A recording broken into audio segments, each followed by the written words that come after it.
Saludos amigos, gracias por la amabilidad de la compañía. Soy Cristino del Castillo. Me complace darles la más cordial bienvenida. Finalmente, el presidente Donald Trump tomó su decisión y optó por sumarse a los ataques de Israel contra Irán.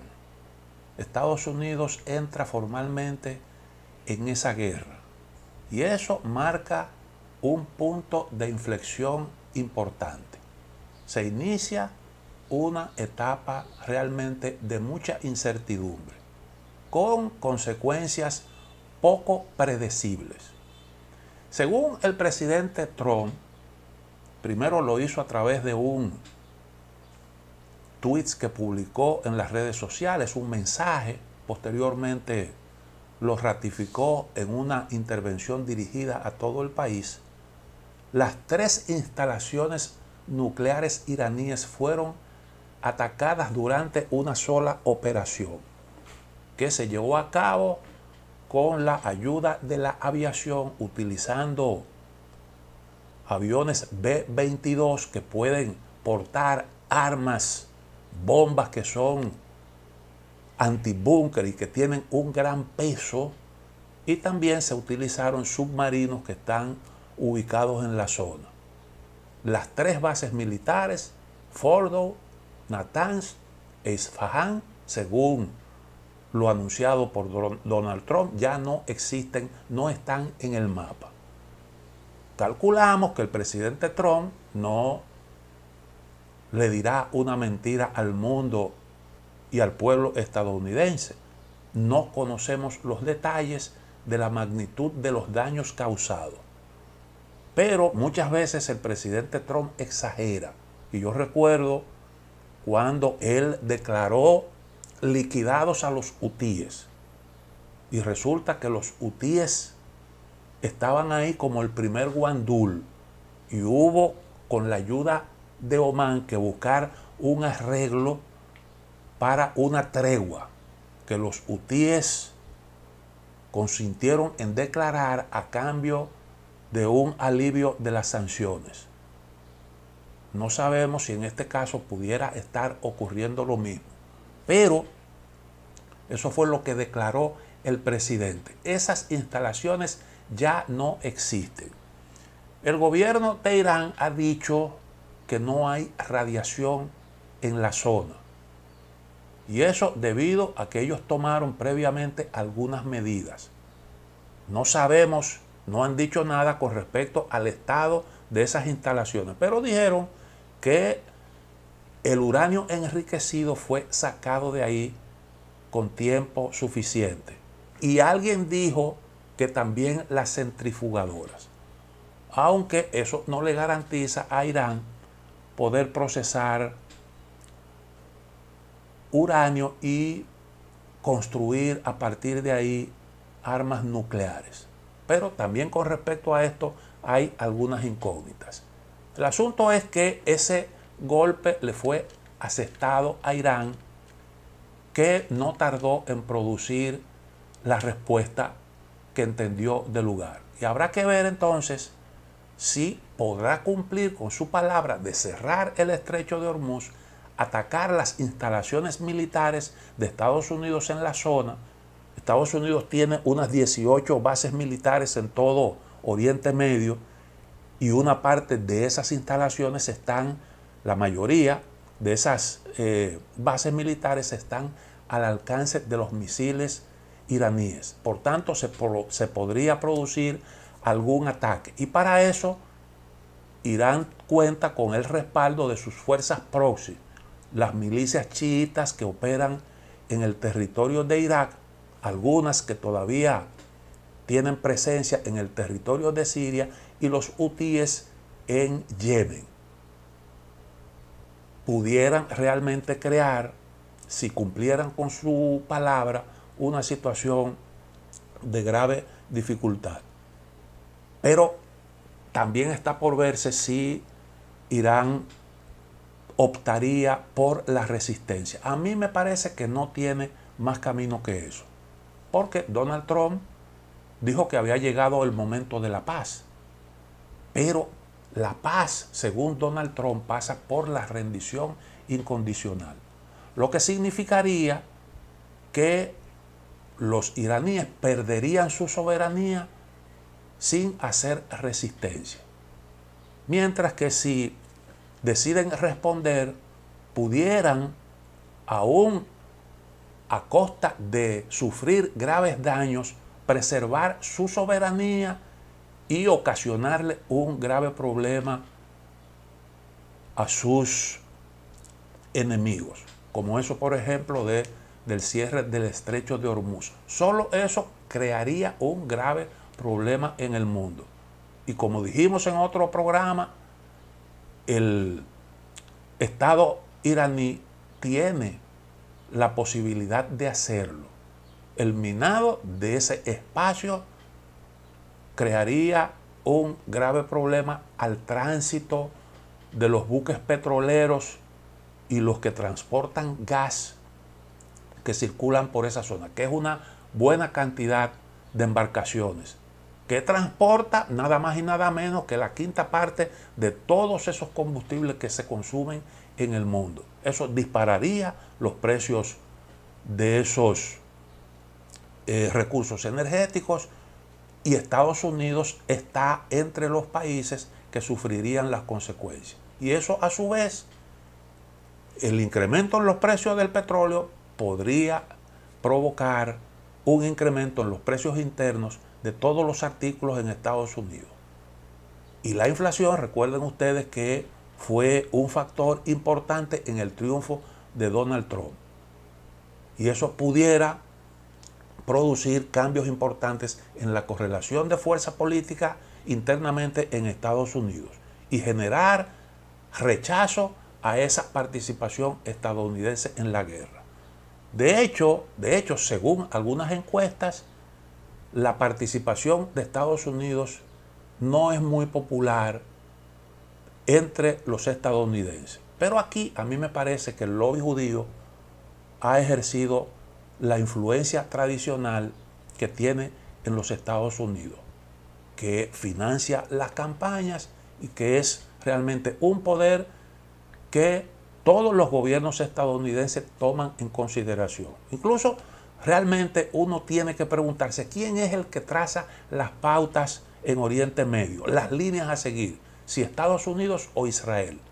Y la práctica demuestra que Estados Unidos, que dicen que es el portaaviones de Estados Unidos en el Oriente Medio, juega un papel trascendental y ha arrastrado a Estados Unidos a ese terreno que desde hace mucho tiempo el gobierno de Netanyahu viene acariciando como el ideal para lograr los objetivos fundamentales del Estado judío, que es ese choque con Irán. Desde hace mucho tiempo los grupos conservadores vienen planteando eso. Y hoy Estados Unidos, con un Donald Trump que prometió acabar con los conflictos, no crearse problemas en el plano externo para dedicarse mejor a atender los asuntos locales, resulta que con ese Donald Trump el gobierno estadounidense se atreve a hacer lo que muchas administraciones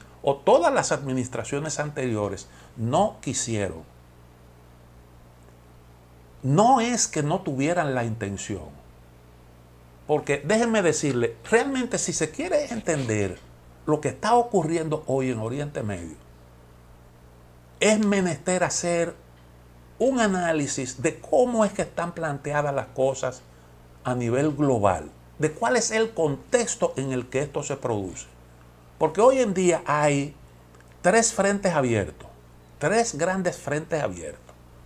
Está la guerra en Ucrania, está el enfrentamiento entre Estados Unidos y China, que abarca un conflicto económico, que abarca una competencia en prácticamente todas las áreas, y este conflicto ahora con esta escalada en Oriente Medio. Tres. Y esos tres conflictos son la expresión de un mismo problema, de un solo problema, que es la lucha por la hegemonía a nivel global, la lucha por definir quién define las reglas que regirán el mundo en el siglo XXI, el ordenamiento mundial del siglo XXI. Eso es lo que está en juego. Resulta que en los dos primeros escenarios, en lo que tiene que ver con la guerra en Ucrania y con el enfrentamiento entre la competencia entre Estados Unidos y China, el bloque occidental experimenta retrocesos. Porque en el caso de la guerra en Ucrania, toda la OTAN no ha podido doblegar a Rusia. Toda la OTAN. Y Rusia tiene el control del 20% del territorio de Ucrania. La guerra le está costando muy caro a Europa, que está sufriendo graves consecuencias. Su economía hoy está negativamente impactada por ese conflicto. Y eso está teniendo un costo económico muy alto para todos los aliados de Ucrania, Estados Unidos incluido.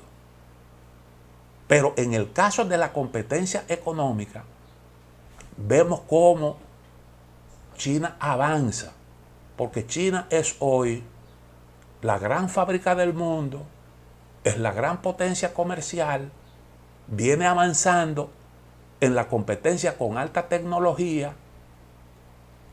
Y bueno, pues en el tema de los aranceles, Donald Trump no ha podido colocar como quiso contra la espada y la pared a China. No ha podido conseguir eso. Y entonces se está perdiendo ahí, se está desgastando en esos dos frentes. Y este esfuerzo en Oriente Medio es parte de una estrategia para mejorar el posicionamiento. ¿De qué manera? Bueno, tomando el control de la región, erigiéndose como la principal potencia en una región que es, o el que traza la línea en una región que es fundamental, que tiene una gran importancia estratégica, y pretende, neutralizando a Irán, expulsar de la zona a Rusia y de China, con la intención de mejorar su posicionamiento en los demás frentes que ya mencioné. Esa es la intención. Y esto va mucho más allá del tema del programa nuclear iraní. Ahora, ¿por qué Israel y Estados Unidos se deciden en este momento a dar el paso y a entrar en esa confrontación directa con Irán? Lo que no habían hecho anteriormente, a pesar de que desde hace mucho tiempo están acariciando la idea de poder neutralizar a este enemigo que es el principal escollo para sus políticas en todo Oriente Medio. ¿Por qué ahora? Bueno, lo expliqué en un comentario anterior, porque se parte del criterio de que las condiciones están dadas para eso. Porque ahora el grupo Hezbollah, que es una fuerza proxy de Irán, está descabezado y ha perdido mucha influencia en el Líbano, ya no influye de forma decisiva en la política libanesa. Fue expulsado Hezbollah del sur de Libia. Sus fuerzas han sido significativamente debilitadas. Esa es una pérdida importante para Irán, pero también el aliado Bashar al-Assad tuvo que dejar el poder en Siria, fue destituido, fue expulsado del poder. Y además de eso, las fuerzas proxy que actúan, las fuerzas, las milicias chiitas pro-iraníes han sido también debilitadas, esas que operaban en el territorio de Siria. Y Hamas también ha sido seriamente debilitado, descabezado. Y fíjense que hoy ya no hay esos ataques desde el sur del Líbano, tampoco desde el territorio de Siria contra Israel, y Hamás apenas hace un amago cuando puede desde el territorio de Gaza. Y esa es la realidad que se entiende que debe aprovecharse, porque sería cuestión de tiempo para que Irán pueda de alguna forma recomponer todas esas fuerzas proxy que ha tenido el eje de la resistencia, como le llamó. ¿Por qué el gobierno de Barack Obama optó por firmar un acuerdo nuclear con Irán? Bueno, porque como consecuencia de la intervención de Estados Unidos en Oriente Medio, y yo creo que esto es importante traerlo a colación, porque se entiende como que en estos momentos Irán es un clavo pasado. Pero resulta que cuando Estados Unidos inició su intervención en Oriente Medio, cuando decidió invadir Irak, Irak parecía un objetivo, era un objetivo muchas veces más fácil que lo que hoy pudiera aparentar Irán. Muchas veces más fácil. Porque hoy Irán es realmente una potencia militar que Irak nunca fue. Y por tanto está en condiciones de ocasionar algunos daños en este enfrentamiento directo con Israel y Estados Unidos. Sin embargo, en Irak, Estados Unidos no pudo conseguir sus objetivos estratégicos. ¿Y por qué no los pudo conseguir? Bueno, porque ahí cometieron un error. Algo que no se calculó fue la consecuencia política, la principal consecuencia política de la intervención. Desalojaron del poder a los sunitas y automáticamente el control del gobierno y del Estado pasó a manos de los chiitas. ¿Y quiénes son los chiitas? Aliados de Irán, porque los iraníes también son chiitas. Y entonces Estados Unidos, que trató de crear un Estado iraquí de alguna forma alineado con sus políticas, fracasó en esos intentos porque ese gobierno decidió que era más conveniente entenderse y colaborar con Irán. Y eso marcó la diferencia. Eso marcó la diferencia. Pero además de eso, recuerden, Estados Unidos intentó utilizar el territorio de Irak como una plataforma para atacar al gobierno de Bashar al-Assad en Siria. Y encontró que una buena coyuntura era la primavera árabe. Porque en el marco de la primavera árabe se expresó un gran descontento contra el gobierno de Assad. Y ese descontento se quiso aprovechar para armar a muchos grupos contrarios a Assad y provocar su derrocamiento. Pero allí cometieron errores graves porque pactaron, se aliaron a grupos radicales que tenían su propia agenda. Y uno de esos grupos, armados y entrenados por Estados Unidos y sus aliados, resultó ser el Estado Islámico, el ISIS, como le dicen por sus siglas en inglés. Y el ISIS volteó entonces las armas contra Occidente. Y eso ocasionó un grave problema para Estados Unidos y sus aliados. Un grave problema. Y eso, la presencia del ISIS, le abrió las puertas a Irán para intervenir de lleno tanto en Siria como en Irak, so pretexto de combatir al Estado Islámico, considerado un grupo terrorista por el mundo entero, ese grupo que protagonizó actos de barbarie, pues le daba plena justificación a los esfuerzos de Irán para combatir ese grupo. Y entonces armaron las milicias proiraníes tanto en el territorio de Siria como en el territorio de Irak. Pero al mismo tiempo el ISIS creó las condiciones para que Rusia irrumpiera en el escenario de Oriente Medio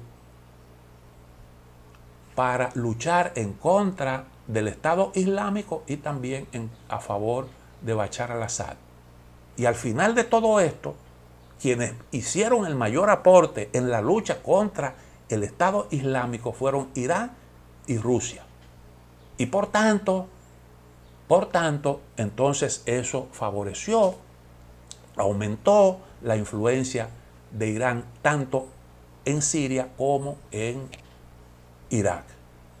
Y ahí también quedó con una gran influencia en Siria, Rusia, que al mismo tiempo estrechó sus relaciones con el gobierno iraní.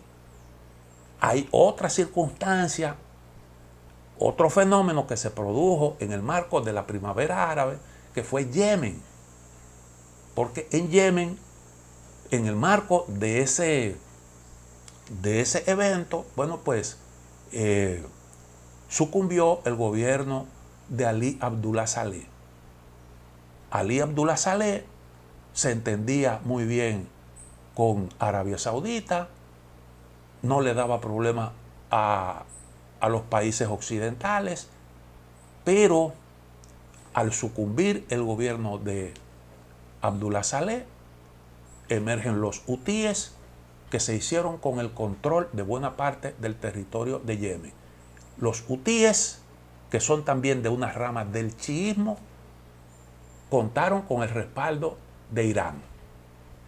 Y resulta entonces que a esa influencia que consiguió Irán en Siria, Irak, que se sumó a lo que ya tenía, la influencia que ya tenía en el Líbano a través de Hezbollah, bueno, pues a eso también se sumó la influencia que alcanzó en el contexto de la primavera árabe en Yemen con el surgimiento de los hutíes y su éxito en la lucha por el control del territorio de esa nación. Y en unas condiciones así como esa, era imposible usted plantearse hacer lo que hoy está haciendo Israel y Estados Unidos. Pero en realidad, el ataque, la invasión de Irak fue un primer paso para neutralizar al gobierno de Siria como una condición previa para entonces cumplir con la meta de neutralizar a Irán. Pero eso no fue posible. Ese objetivo no se pudo alcanzar. A pesar de que originalmente todo eso parecía como una meta fácil de lograr. Y resultó que en ese proceso Estados Unidos se mantuvo empantanado durante casi 20 años. Bueno, todavía esto que estamos viendo es una continuación de lo que se inició en el año 2003 con la invasión de Irak. Lo de Libia fue una coyuntura que se presentó y que era algo no esperado, porque la primavera árabe afectó a Libia. Pero ya para Estados Unidos no era en aquel momento la cuestión fundamental. Aprovecharon una coyuntura, porque ya de hecho tenían un arreglo con Gaddafi. Pero aprovecharon para salir de un hombre, de un tipo indeseable. Y bueno, realizaron bombardeos masivos que facilitaron el colapso del gobierno que encabezó Gaddafi durante bastante tiempo en ese país del norte de África. Pero ese fue realmente una coyuntura que se aprovechó. Y según Barack Obama, el gran error que se cometió ahí fue no tener una alternativa al descabezamiento del gobierno libio. Y todavía ese país está sumido en el caos. Yo no creo que Israel ni Estados Unidos tengan una idea de qué pudieran hacer en el caso de que Irán entre en una especie de caos como el de Libia. Porque todavía ellos no cuentan con algún tipo de aliado dentro de Irán con peso político suficiente. Hay algunos grupos que son contrarios al régimen de los ayatolás. Pero Irán, recuerden ustedes, es un pueblo que tiene la cohesión que nunca tuvo Libia, porque Libia siempre fue un país dividido en 3 regiones. Y Gaddafi se agenció, garantizó el control de ese país sobre la base de pactar con grupos influyentes, dándole cierta participación en el esquema de poder, reprimiendo cuando había que reprimir, y además de eso, enarbolando su propia concepción sobre el islamismo, que vinculó con el tema social y la lucha por el socialismo. Él tenía en ese sentido su propia visión del islamismo que le dio resultados. Y entonces mantuvo un equilibrio precario ahí. Y tan pronto voló Gaddafi, vino el caos. En el caso de Siria, también había un equilibrio precario. ¿Por qué? Bueno, porque ahí había un gobierno alauita, que es una rama del chiismo, el alauismo. Una minoría estaba gobernando ese país. Una minoría. Y por tanto, la gran mayoría aprovechó una coyuntura para intentar deshacerse de ese gobierno, que era un gobierno altamente represivo. Y en Irak era una situación parecida. Había una minoría, solo que una minoría sunita, que era la que gobernaba. Pero esa minoría era enemiga de Irán y fue desalojada durante la intervención. Y ahí entonces la situación dentro de Irak cambió, y no cambió para bien de Estados Unidos. Todo esto lo cuento porque fíjense lo que se inició con algo que parecía muy simple. Miren lo que le costó a Estados Unidos.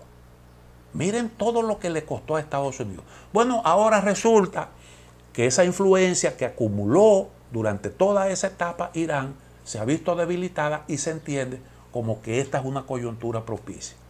Entonces, es bueno preguntarse, ¿en qué va a parar todo esto? Realmente Irán aparece hoy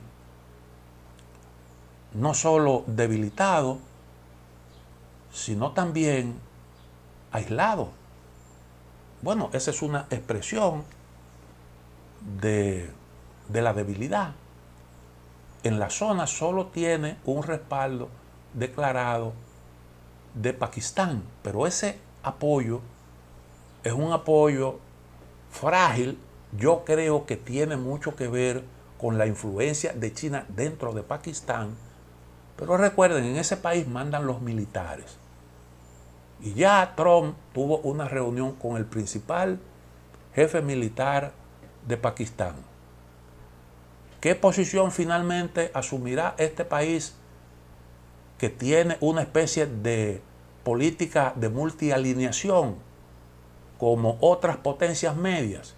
Esa es una incógnita, pero ellos amenazaron con utilizar su poderío nuclear si Irán era atacado con armas nucleares. Ahora, yo creo que aquí mucho dependerá de los aliados fundamentales de Irán.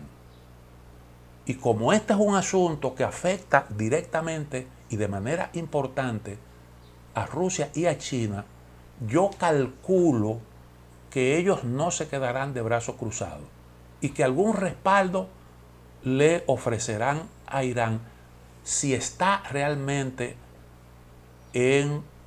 si su decisión es resistir. ¿Por qué? Bueno, porque ser desalojado de Oriente Medio sería un golpe muy duro tanto para China como para Rusia. Y esas son cosas que no se aceptan sin usted hacer el esfuerzo por evitarla. Porque, reitero, es un escenario de los tres grandes que se presentan en donde se está produciendo el choque entre las grandes potencias. Y esta es una situación con posibilidades de impactar todo este proceso. Ahora, yo creo que Irán no la tiene fácil porque su industria bélica es débil relativamente, porque es difícil que pueda garantizar la capacidad de fuego de Irán durante un largo tiempo. Un misil de esos hipersónicos que son capaces de penetrar el escudo defensivo de Israel cuesta mucho dinero y no se fabrica de un día para otro. Entonces hay que ver si puede realmente mantener un ritmo de producción de armas que le permita, en un conflicto de alta intensidad, seguir combatiendo. Pero resulta que los depósitos de armas y las industrias de armamento están siendo atacadas, además de las bases económicas, porque eso también cuenta. Dicen que la guerra es administración de recursos. Si usted no tiene recursos, difícilmente puede sostener un enfrentamiento de este tipo. Y yo reitero que aquí una cuestión importante sería la posición, el apoyo que estarían dispuestos a ofrecerle a su aliado Rusia y China. El peor escenario para Estados Unidos sería una guerra larga. ¿Por qué? Bueno, porque las guerras cuestan, y no solo le cuestan caro a Irán, también a Israel y a Estados Unidos. Un misil Patriot, de esos que se utilizan para interceptar esos regalos que le manda Irán a Israel, cuestan entre 3 y 5 millones de dólares un solo. Y una bomba de esa pesada que lanzó Estados Unidos contra las instalaciones nucleares iraníes, que fueron varias, cuesta más de 2.000 millones de dólares.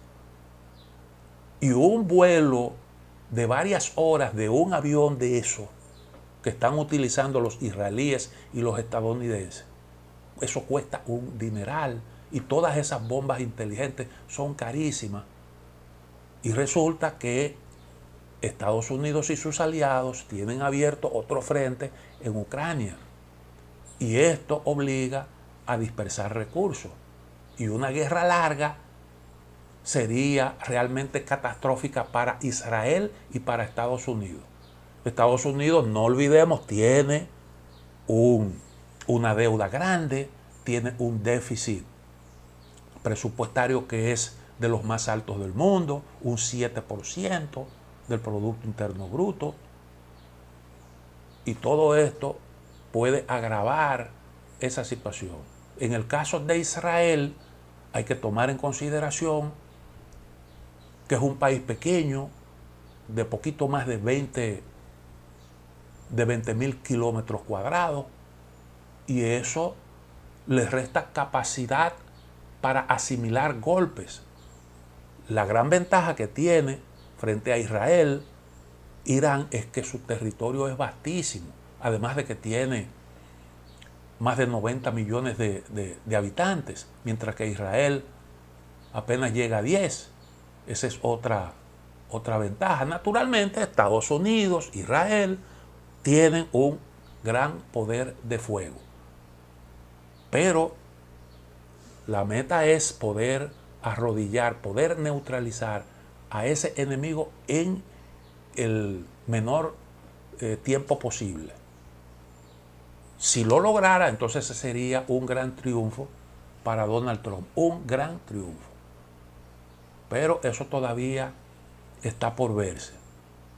Si Irán decide echarle mano a las posibilidades que tiene, cerrar el estrecho de Hormuz, atacar Estados Unidos y utilizar sus fuerzas proxy como los hutíes para también hostigar ahí en la zona del Mar Rojo, entonces la cosa se complicaría.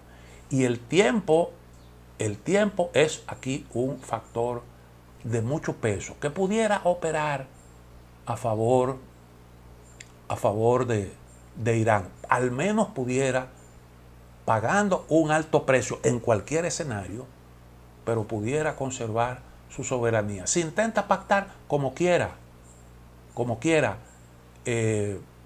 tendría el mismo resultado, humillante, pero sin haber disparado un tiro. Entonces no es fácil realmente la decisión.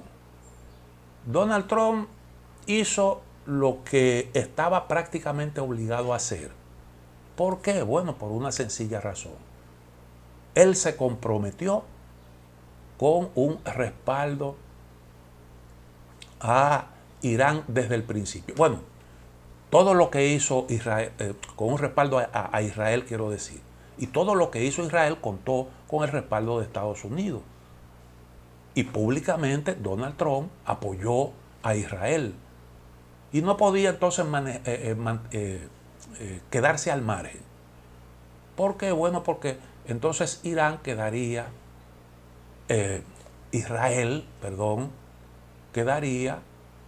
muy en una situación de aislamiento y su seguridad comprometida. No podía darse ese lujo. Entonces todo indica que el tiempo que pidió para tomar una decisión o que anunció que se tomaría para decidir no era más que una forma de ganar tiempo para completar el proceso de acumulación de fuerzas en la zona y además de eso para corregir algunas vulnerabilidades. Porque resulta que en bases estadounidenses, en Oriente Medio, en las pistas de algunos aeródromos habían naves aéreas expuestas ahí. Entonces se prepararon para un eventual ataque por parte de Irán. Y habiendo entonces corregido eso, entendieron que no había que darle más tiempo a Irán para que se preparara y evitar que Irán pudiera prepararse para mitigar los daños de esos ataques que se produjeron en la noche del pasado sábado. Entonces así es como están planteadas realmente las cosas.